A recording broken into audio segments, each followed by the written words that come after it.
et que les évidences, les preuves produites sur ces violations sont également solides, car autrement, la Cour aurait rejeté la plainte. Et je dois ajouter que ce n'est pas seulement un dialogue entre les plaignants et la Cour, mais il y a un troisième dans ce dialogue, c'est le parquet, le ministère public, qui est indépendant des partis, des juges et du gouvernement. Et le parquet espagnol a partagé l'analyse juridique et le sérieux des preuves qui ont été produites. چرا دادگاه اسپانیا که ظاهراً ربطی به موضوع عراق نداره این موضوع رو دنبال میکنه؟ Il y a ici plusieurs plans à considérer. D'un côté, c'est que la communauté internationale, en approuvant, ça fait longtemps, plus de 60 ans, les conventions de Genève, était arrivée à la conclusion que la violation de la convention n'était pas seulement un problème pour la personne dont les droits ont été méconnus ou pour l'État dont les fonctionnaires ont méconnu ces droits-là, mais concernait l'ensemble de la communauté internationale. À tel point qu'en signant cette convention, tous les États signataires, et ce sont la majorité des États du monde, y compris l'Irak, ont pris l'engagement qu'une violation de la Convention dans les pays X concernait l'ensemble des autres co-signataires, à telle enseigne que la Convention accorde la juridiction à tous les États membres de poursuivre la violation qui a eu lieu dans l'État X. Et donc, cette obligation, c'est une obligation de l'État espagnol, parce qu'il a signé, mais ça pourrait être demain en État comme l'Argentine, le Brésil, la Suède, qui eux-mêmes peuvent se considérer comme offensés par cette violation. Ça, c'est le droit. Et c'est la grande force des citoyens de Tajaf. Ils sont la force de la loi de leur côté.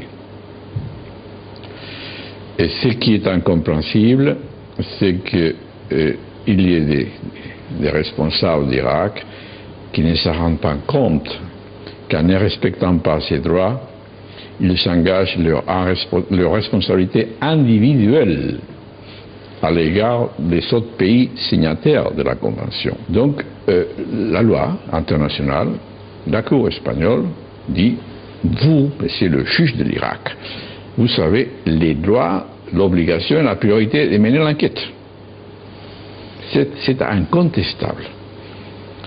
Et la Cour a dit: voici la plainte que j'ai reçue, elle est sérieuse, elle est solide, je vous la transmets, vous, juge d'Irak, à travers les canaux diplomatiques, pour que vous me disiez si vous avez ouvert une enquête sur ces faits-là et quel a été éventuellement le résultat de cette enquête.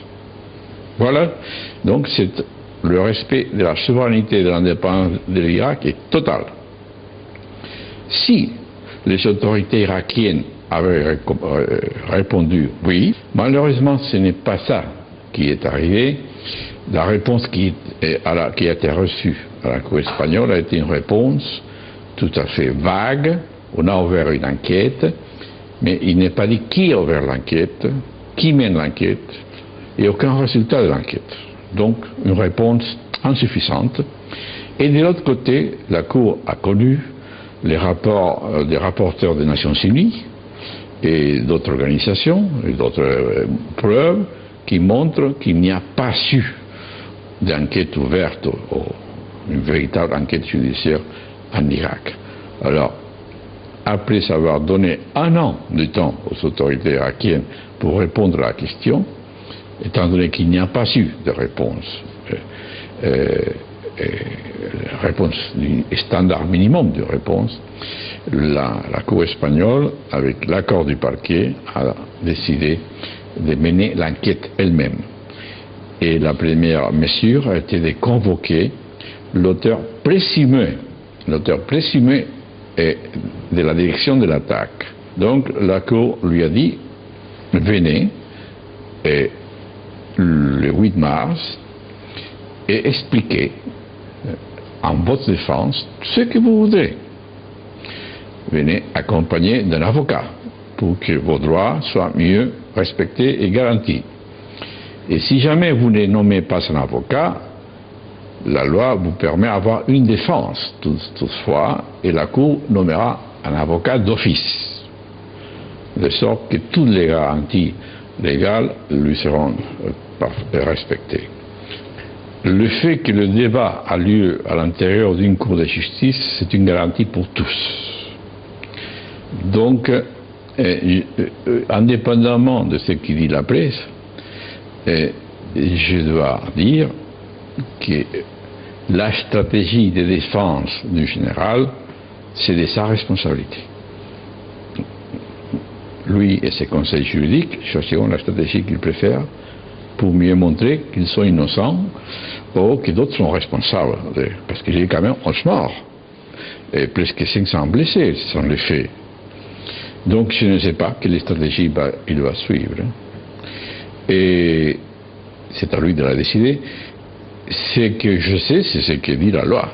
N'est-ce pas, que ce sont les conséquences de ne pas comparaître, de ne pas répondre, et c'est le risque de devenir un fugitif de la justice.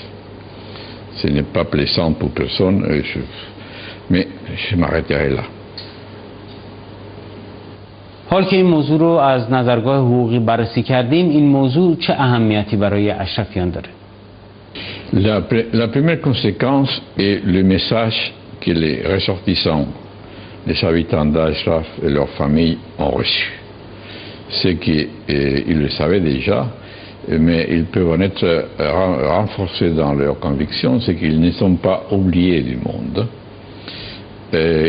Le désert est grand, mais ils ne sont pas perdus dans le désert.